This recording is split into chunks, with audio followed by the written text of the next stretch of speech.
Ni shagaliya ango da amarya ga maharazu ya zamo angon Aisha. Ni shagaliya ango da amarya ga maharazu ango a gunki Aisha.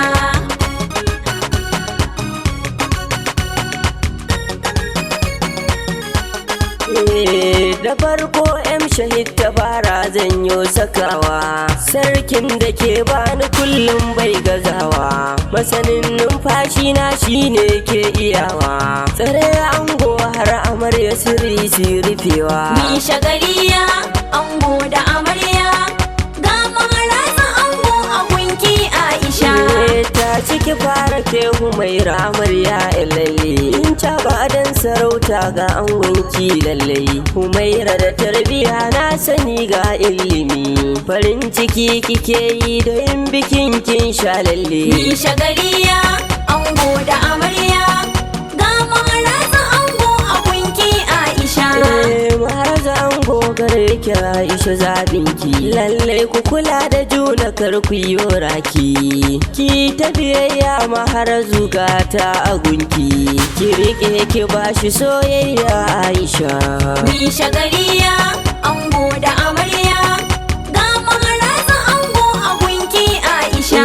Ya nuna ki a soyayya Humaira ki kula, rana ta zo a yau kun haye bisa tsani, wata rana sai labari muga 'ya'yan ku tsaf, farin ciki gare ku yau yayi dorewa. Ni shagaliya ango da amarya ga maharazu ango a gunki Aisha.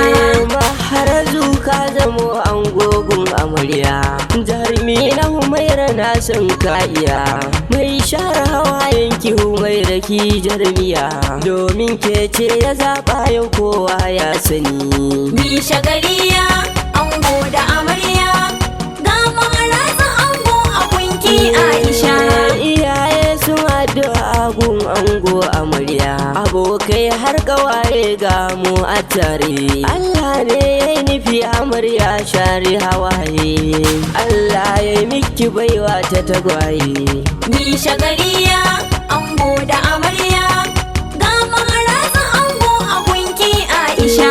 Gani ya kori ji bikin ku na 'yan gata, gun bikin na ga ruwan nera maza har mata, mai waka shahid na daga muryata, fatan mu dangi nan da shekara sai suna. Ni shagaliya ango da amarya ga maharazu ango a gunki Aisha.